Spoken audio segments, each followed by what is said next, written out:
next speaker, she is an entrepreneur with experience spanning over 10 years in strategy, product, and operations across multiple industries. Here to share with us finding your passion and calling beyond just grades. Please join me in giving a warm welcome on stage to Ms. Serena Yang, founder of Stealth Startup. Hello, thank you for your kind introduction. Let me stand up. I think we have some slides ready. So, hi everyone, I'm Serena. Today I'm going to be talking about finding your passion and calling beyond just grades. And this kind of stemmed from when I was talking to some students that I was mentoring, and one of them said to me, in Asian culture, it's actually very rare to think about your passion, what you like and what you care about, and that kind of became the genesis of what I was thinking about. Hopefully I can share a few things that are interesting to you. So, a bit about what we're going to go through today, the Asian mentality and what parents expect of you, or what Asian community expects from you, and what that means and how to debunk it. Do just grades make you happy?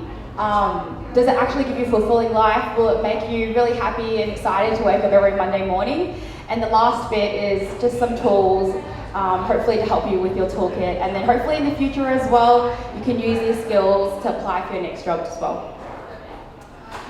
So, question number one, wanted to get some ideas from you guys. Raise your hands if you think good grades equals to a high-paying job. Oh, 1, 2, okay. 3, 4, 5. Okay, so I've got 50% of people that said potentially yes. I'm gonna assume the people who have said put their hand down is no. Do I have any brave volunteers to volunteer why they think no or yes? Yeah. My answer is 50. My answer means no, because for certain industry, yes, good grades might give you a high-paying job, but it also depends on the industry. Now I'm from the music industry, and I'm a graduate in music. So once I graduated from bachelor degrees, I had to start from a low salary as a music teacher. So it comes with experience, and you can get higher salary. I think you've just spoken about what I was going to say today. I love that answer. So keeping that in mind, these are the 3 people that you've probably seen on TV, that you've seen many times: Harvey Specter, the good doctor, an engineer. These are what our parents think what success looks like. This may look like success, but I'll give you some stats from friends that I went from high school with. A lot of my friends, they all became all 3 of these things. I went to a good, decent high school. I'm from Australia, if you can't hear from the accent. Fun fact, 1 in 3 people who study law, they spend 7 years studying, become lawyers.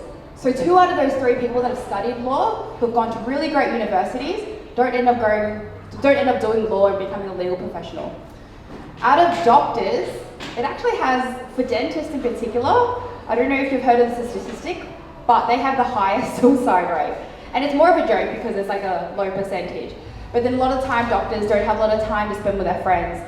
And similarly with engineers, the hours are really, really long. But what I'm saying here is not that these 3 professions are bad, because if you love it, it's actually a really great place to be. But what's really important are the skill sets that you gather across these jobs to help you with your next thing that you want to do. So this is me, if you want to find me. I'm Serena Lam. I've worked in quite a few industries, and now I'm building my own business in AI. You won't find it on LinkedIn at the moment because we are launching in a few months, so we're keeping it quiet for now, but it is under wraps. So this is me, 2-year-old Serena with her mother. My mum, being a strict Asian mum, always wanted me to get 100%. And I remember there was a time where I came back from Chinese school and I got 98%, and she was livid. She was angry. I literally had to, I don't know if it happens to you, but my mum made me go to a corner, go on my knees, pull my ears, and pretty much had to kneel there for 2 hours because I didn't get 100%. And I remember, and I vowed from that day onwards that I had to get 100% of everything I did. And that started from 6 years old to then primary school, then high school, then university. And I had to do that all the time. But then when I reflect now on the best moments that I had in primary school, high school, university, it wasn't the times that I had good grades. It was actually the experiences that I had. Whether it was like doing music, I played the violin and I was able to travel to play in competitions. It was spending time with my friends and trying out the sticker booth, and at that time it was a really big invention from TSMC. The sticker photos that you get from your selfies are actually something that didn't exist 10 years, 15, 20 years ago now. And what I wanted to highlight with this is that it's really important to add experiences along the way, and that pretty much will make your life better. So this is an amalgamation of a lot of friends that I have. And this is not a real person, but a combination of a few friends. So meet Joel. Joel came out with great grades, but his mum said he should become a financial analyst.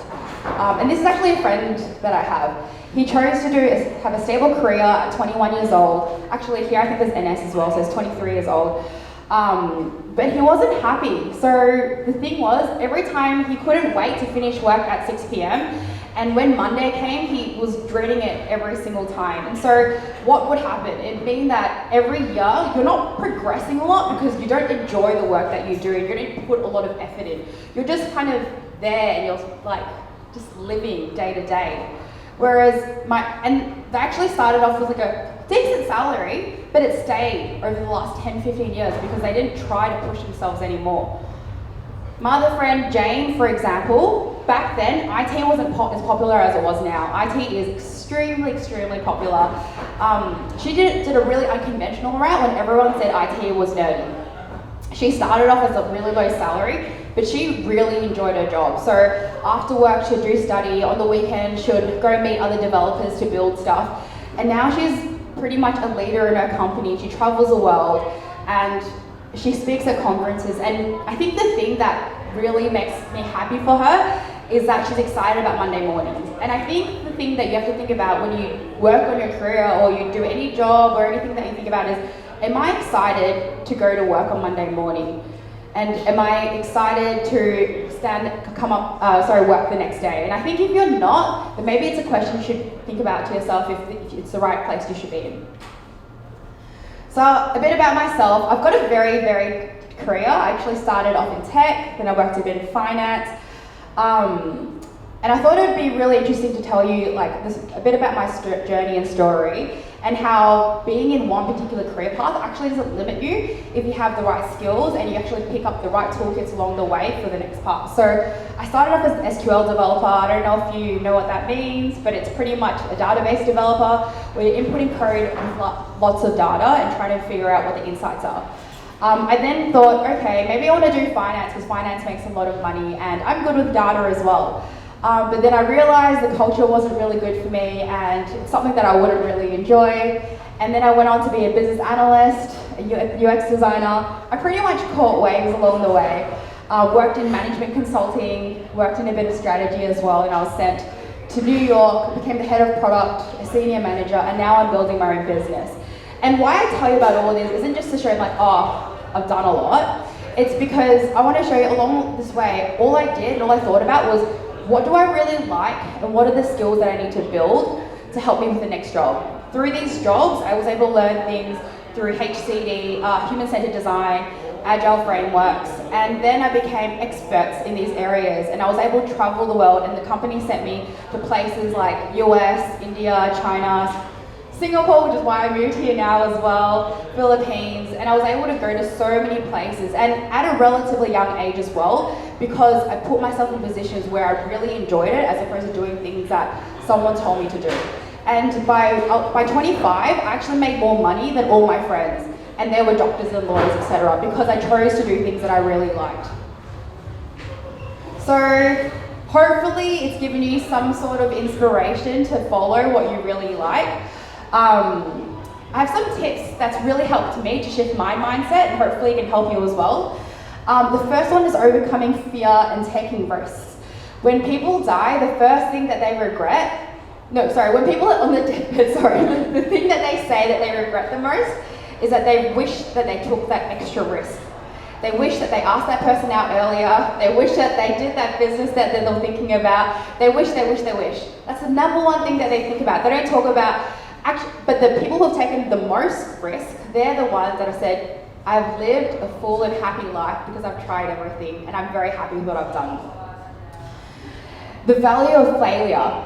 I cannot tell you the amount of times that I've made mistakes and failed, but it has helped me get to the next step so much more easier, and it's taught me what I don't like. So don't be as scared of failing, because if you're failing, it means you're one step closer to succeeding, and you probably hear that a lot as well. And the third is don't be afraid to pursue your passion. Put in the hours, put in hard work, develop the right skills, and I've said skills many times, to your next role. And you might not get your dream role the first time round, but then I would implore you to ask them, why didn't I get it? What are the skills I need? And then potentially you could volunteer, you can create a community group and potentially grow these skills so that when you come back 3 months' time, you can show progress and they'll potentially hire you. If it's a job that you want to do, by the way. You can also build your own business as well, which is what I've done. So here are some tools for success that have helped me along the way that don't need grades. The first is build relationships. 2 is be resourceful, and 3, do your reps. So if you're in sports, you'll know what I mean by do your reps. Build relationships. So surround yourself with people who have shared values with you and your aspirations. You'll know really early on who are the people that are your tribe and people that you click with. Don't try to be fake, and I've got there as well as be true to yourself. If you start off the relationship fake, being someone else that you think they want you to be, you'll need to sustain that forever, and it actually becomes really tiresome, and you need to pretend to be this person.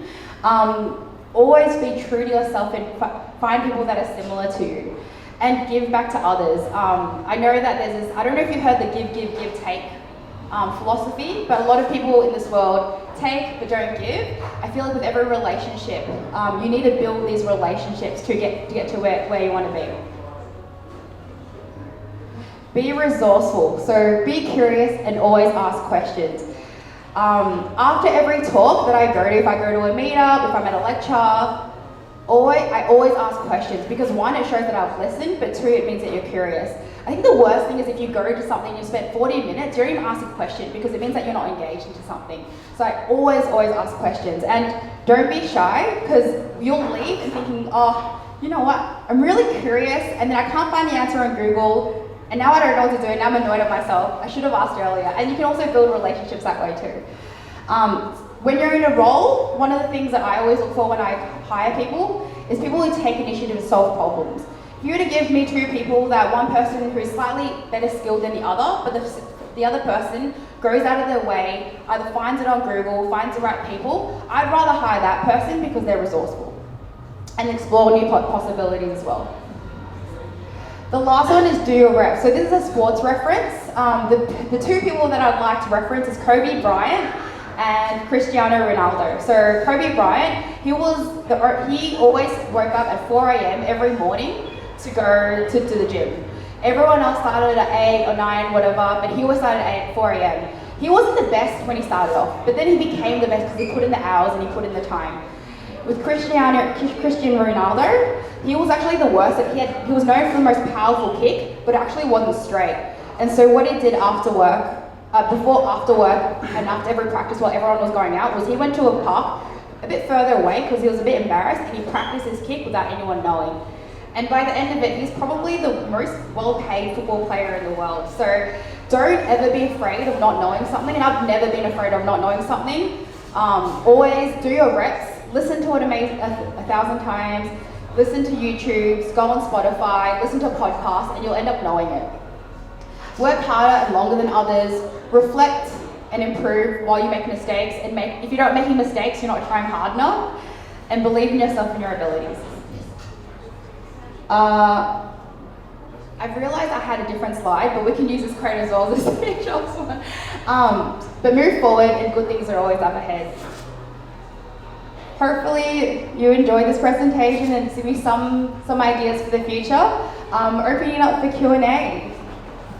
All right, thank you very much, Serena. Now, do we have any questions about pursuing your passions from the crowd?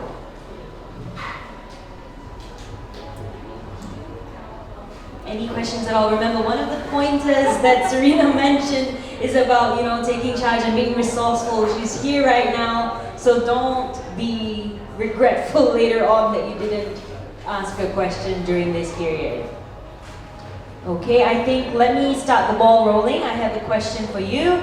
Okay, wait, George has a question. The most curious person in the room. Okay, what is your question? Curious George. I got the joke. Hi, Miss Serena. Good afternoon. Thanks for sharing. So, regarding finding passions, right? People may have many interests and hobbies, for example, dancing, martial arts, singing, wide range photography, etc. How do we actually slowly identify the one and correct passion to focus on and to pursue it, and maybe even resulting in a career in the long term for a freelancer's perspective? Yeah, that's actually a really good question. I just remembered I had a slide that didn't come up, but one of the things that I said was explore and try as many things as possible and give yourself metrics to measure yourself on. So you might have, and I remember this when I first started, is I had 10 things that I really liked. Write those 10 things down of what you really like and try them all. Give yourself at least, I'd say 3 to 6 months to do each of those things and write down what success means to you. So is it being able to get 10 customers? Is it being able to wake up in the morning and being really happy? Is it being able to do whatever? And you have to try them all, even the things that you think you don't like, because you might realize that you really like it. I think it's better to try everything than assume that you don't like it, and give it at least 3 to 6 months. As a freelancer, I know sometimes it's really hard to find different roles and opportunity as well. So what I do is during the day, I'll do a particular role at work, but then at night time I'd volunteer at community. I'd try to reach out to different projects that people are doing and be like, hey, do you want a designer on the side and I can help you out? And so you end up gathering a lot of experiences along the way, and it's actually fun as well. And that way you can just be able to figure out what you like more and not. And what I think throughout that process, I end up figuring out what I absolutely love and also what I absolutely hate. As an example, I thought I wanted to be a UX designer because it was cool, you get to understand what the user's like. End up hating it. It was something that I realize I'm someone who's really creative in terms of strategy and structure, but I'm not a creative person in terms of visualization. So then I'd rather work with someone who's really good at that and do that as opposed to me doing it myself. So my tip is try everything, even if you're not sure yet. If you haven't done it, you don't know, and give yourself time and then understand what the metrics are, and then you'll slowly be able to figure it out. Thank you for your question. All right. Oh, we suddenly have a lot of questions. Let's go here first. Hi, I'm Valerie. Hi, Valerie. Just want to ask, what are your advice to people who have entered a certain industry who they thought they are very passionate in, but then they realize they're interested in something else? Yeah, so it depends on, I guess, where you are at a stage of your life. So sometimes if you are financially needy, obviously don't quit your job, right? If you have a bit of a buffer, then you have some time to play around. Most people are in the first bucket where you actually need money just to sustain yourself. A job, I always say, in Singapore is 10 to 6 p.m. and then you have 6 p.m. onwards to figure it out. So then I would recommend go to community groups. Singapore's amazing for meetups. Message people that you think of the industries that you might like, ask them for coffees, talk to them, pick their brains, because normally they have a lot of wisdom and advice that you might not have even thought of. And then if they want, it's hey, I'm not gonna, I'm a big believer in giving before taking. So if it's let's say it's a completely different industry, but you're really passionate about it, you've done a lot of research online, you looked on YouTube videos, it seems interesting, you might offer, hey, can I offer to do this logo for you if you're a designer? Or can I offer to write this piece for you if you're interested in writing? If it's a completely different industry, like finance to manufacturing, maybe you could do a blog in manufacturing or helping someone write some articles, or there's a lot of different things, but you know your own skill set best, and then offering some services where you're trying it out, and then they might give you some feedback back and you're like, do I like this feedback and do I really enjoy doing this? And then you'll slowly figure out if this is like towards what you like more, what you don't like more. And then with the community aspect as well, like you can build projects on the side. There's a lot of hackathons that are in different industries. I would recommend you do them. I've done a lot of hackathons on the weekends or a day, 2 days. It's not a big chunk of time, and then you'll be able to learn from that means. Yeah. All right, Hopefully that was thank you, helpful. Serena. And Valerie, we have a third question over here. Hi, I'm Daron. So like I'm thinking, how do we actually keep our passion burning? Are you feeling not invigorated by your passion? Sometimes I do find like it dies off, and then it's very hard to feel that energy again. Yeah. To be honest, I'd say I'm lying if you feel passion 110% of the time, right? And I think it's impossible to do that. But I think surrounding yourself with people with the same goals, and it's back to the relationship. So if you have a particular passion, I'm going to use music because you're in front of me, in music as example, surround yourself with people who are doing music. I realize that when I'm not around those people that of similar passion and interest to me, it's very hard to be inspired.